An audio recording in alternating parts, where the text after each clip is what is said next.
The road to the house stretched on 4 miles. No neighbors.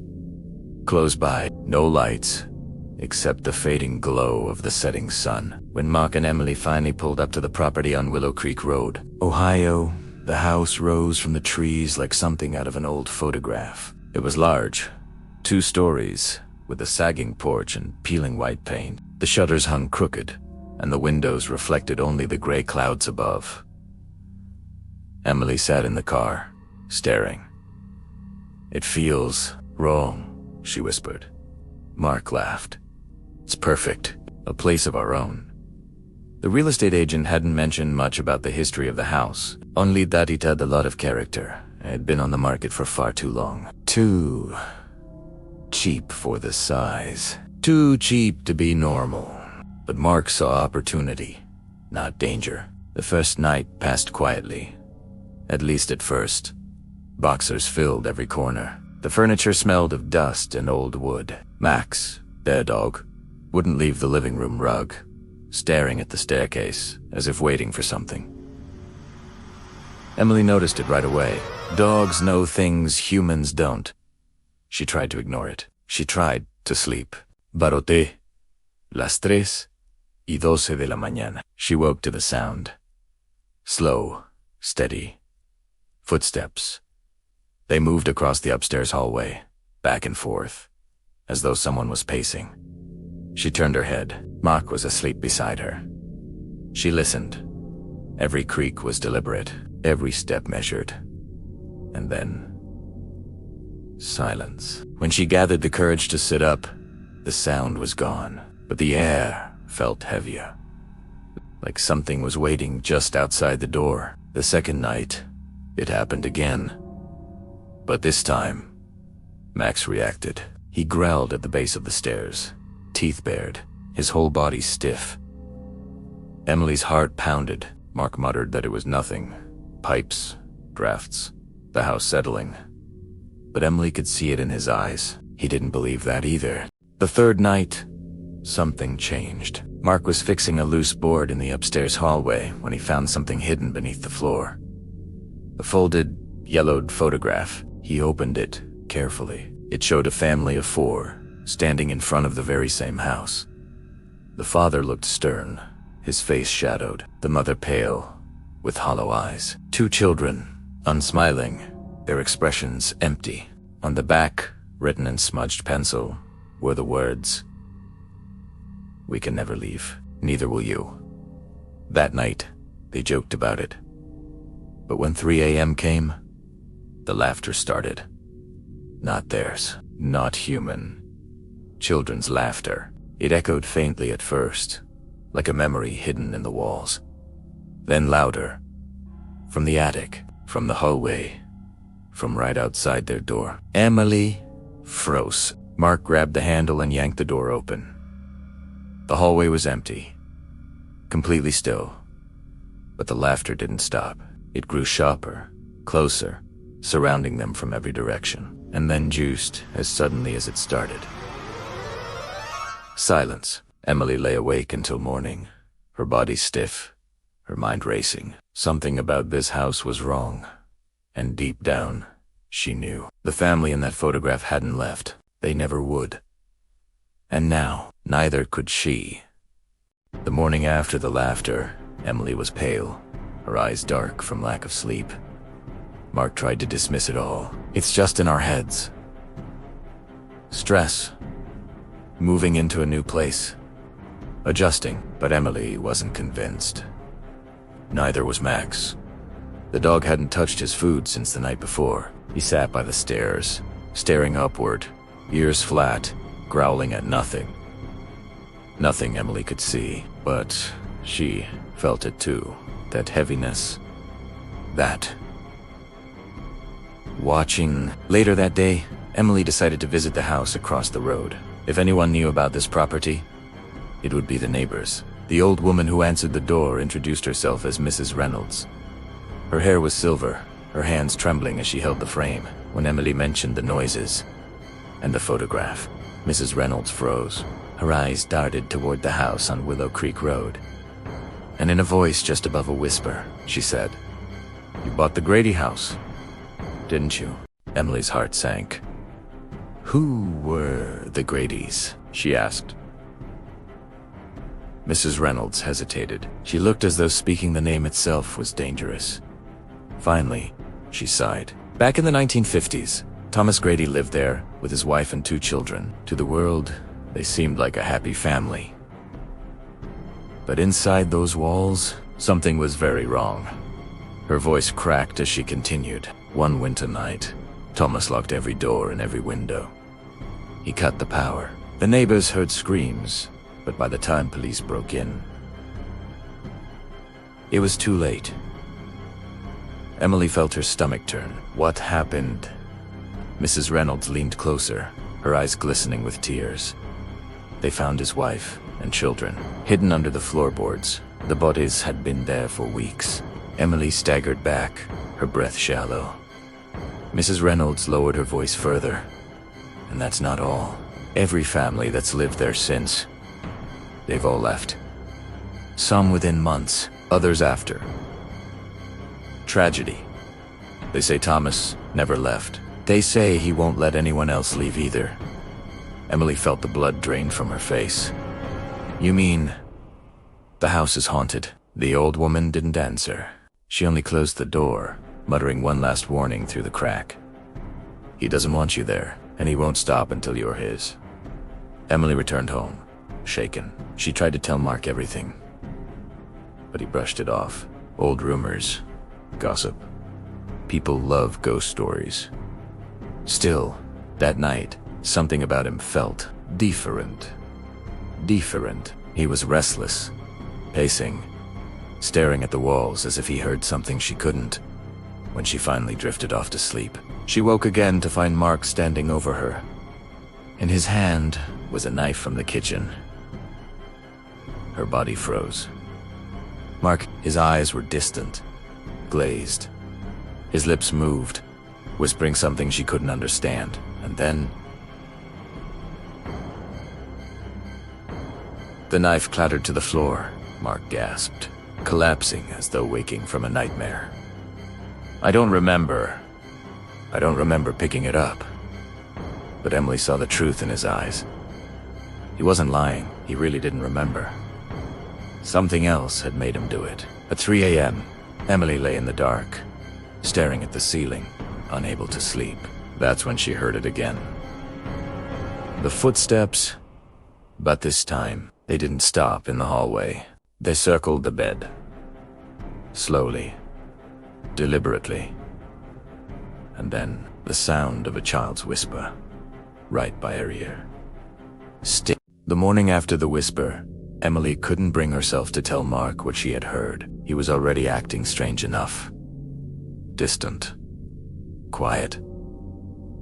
And every so often, his lips moved, whispering words she couldn't quite make out. When she asked him who he was talking to, he would just shake his head. No one, he said. But Emily knew he was lying, or worse, he didn't even realize he was speaking at all. The activity in the house grew stronger. The television flickered on by itself.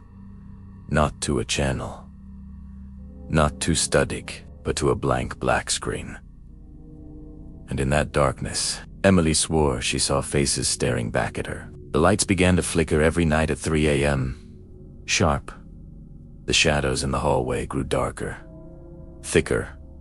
Moving on their own, doors slammed shut with such force the frames splintered. Max barked at corners, his body shaking, before running and hiding under the bed. And through it all, Mark was changing. He stopped eating. He stopped sleeping. At night, Emily would wake to find him standing in the hallway, staring at the front door, as if waiting for something. When she pulled him back to bed, his skin was ice cold, his eyes glassy, and more than once, she heard him whisper a name. Thomas. Desperate. Emily set up her phone to record overnight. The next morning, she pressed play. At first it was just them sleeping. Hours of silence. Then, at 3:02 a.m., the screen flickered, and a shape appeared. A tall, dark figure. It stood at the foot of their bed, perfectly still, watching. It didn't move. It didn't breathe. It just stood there. For over an hour, Emily's stomach churned as she watched the figure slowly lean over Mark. Its hand hovered inches above his chest, and then it turned its head, looking directly into the camera. The screen went black. When Emily confronted Mark about it, he didn't believe her. "It's you, Emily. You're losing it. You're letting this place get to you." But Emily wasn't imagining things. The house was alive. It wanted them. It wanted him. That night, the walls themselves seemed to breathe. Emily lay in bed, her heart pounding. The air was thick, suffocating. At 3 a.m., the door creaked open on its own, and from the hallway came the sound of children's voices. Dozens of team whispering, laughing, calling her name. Emily, Emily, Emily.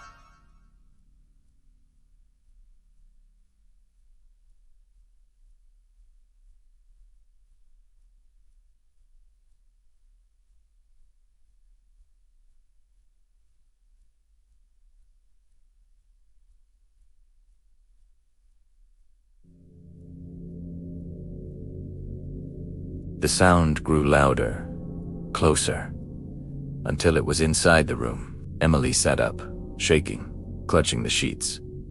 And that's when she saw Mark, standing at the corner of the room, his body stiff, his eyes black. And when he spoke, it wasn't his voice. It was deeper, raspy, cold. "This is my house now," Emily screamed, but Mark lunged toward her, grabbing her wrist with inhuman strength. She fought him off, scrambling out of the room, but the house itself turned against her. Every door slammed shut, every window locked tight. No matter which way she ran, every hallway led her back to the same spot. Back to him, back to the man who was no longer her husband. And then, the whisper came again, but this time, it was inside her head. "Stay." Emily couldn't take it anymore. The voices, the laughter, the way Mark's body no longer felt like his own. Something was inside him. Something that wanted her. She knew she couldn't survive another night in that house without help. The next morning, she drove into town. Her eyes were hollow. Her hands shook as she gripped the steering wheel. At the local church, she found Pastor Miller, a man in his late 60s. When Emily told him where she lived, his face went pale. "The Grady house," he whispered. "I tried once, years ago. Tried to bless it. But that place, it doesn't just hold spirits. It feeds on the living." Emily begged him for help. "Please, my husband. He's not himself anymore. I don't know what to do." The pastor hesitated, then handed her a small, worn book and a pouch of herbs. "This won't destroy it, but it may weaken its hold. You must be strong. Whatever you see, whatever you hear, do not break the ritual." That night, Emily prepared. She lit candles in the living room. She placed the herbs in a circle around herself and Mark, who was tied to a chair. He had begged her to untie him earlier, crying, swearing he was fine. But the moment the clock struck 3 a.m., his face twisted into something else. His lips curled. His voice changed. "You think this will stop me? You think paper and smoke will keep me from what's mine?" Emily's hands trembled, but she began to read from the book. Her voice cracked at first, but the words filled the air, heavy and sharp. The candles flickered violently. The walls groaned, and Mark screamed, not in pain, but in rage. His body convulsed, his head snapping back unnaturally, his eyes rolling white. The air grew icy. The house shook. Objects flew from shelves, smashing against the walls. Max barked frantically, before cowering under the couch. Emily screamed the words louder, forcing them out between sobs. "Leave him. Leave us alone." Mark's voice was gone now. What came out of his mouth was deep, guttural, inhuman. "This is my house. You don't get to leave. You don't get to live." For a moment, it worked. The candles flared bright. Mark's body went limp. The air grew still. Emily sobbed, dropping the book, believing she had finally freed him. But then, a sound. Soft, gentle, children's voices. Docents of Tem, whispering in unison. "Stay. Stay, stay. Stay!" The flames snuffed out, plunging the room into darkness. Emily's breath caught in her throat as the whispers grew louder, surrounding her, echoing inside her skull. Mark's head slowly lifted. His eyes glowed faintly in the dark, and in a chorus of voices, men, women,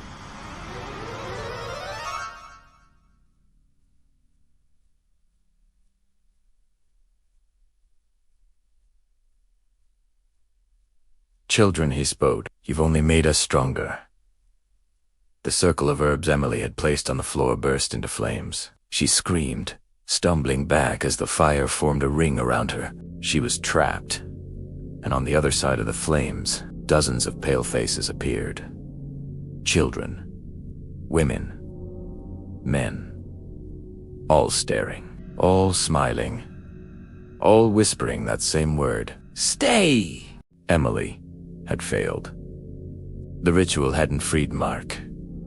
It had unleashed something far worse. Now, she sat huddled in the corner of the room, the charred circle of herbs still smoking on the floor, her face streaked with tears and ash. The house was silent again. But silence here was never safe. Mark stood in the center of the room, staring at her, his body slack, his head tilted, his chest rising and falling like he was asleep on his feet. But his eyes, they glowed faintly in the dark, reflecting a light that didn't exist. Emily whispered his name. "Mark, please, fight it." And for a brief moment, she swore she saw him in there. His lips twitched. His eyes softened, but then came that sound again. The whisper. That endless chorus of voices.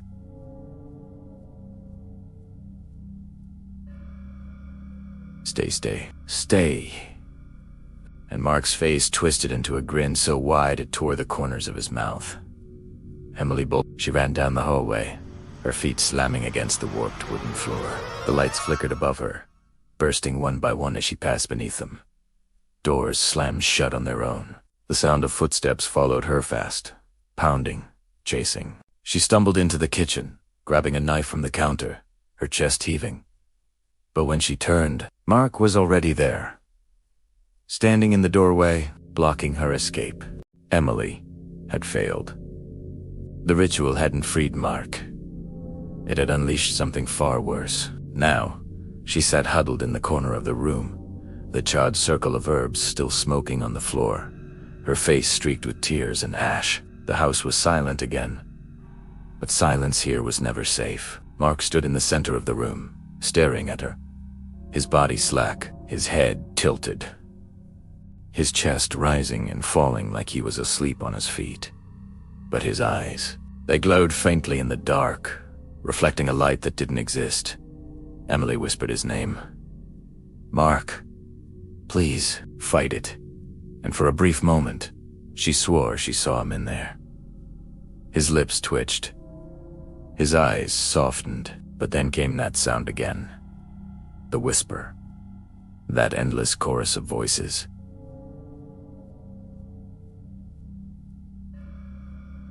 "Stay, stay, stay."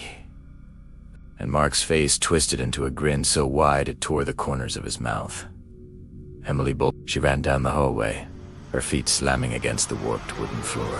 The lights flickered above her, bursting one by one as she passed beneath them. Doors slammed shut on their own. The sound of footsteps followed her fast, pounding, chasing. She stumbled into the kitchen, grabbing a knife from the counter, her chest heaving. But when she turned, Mark was already there, standing in the doorway, blocking her escape.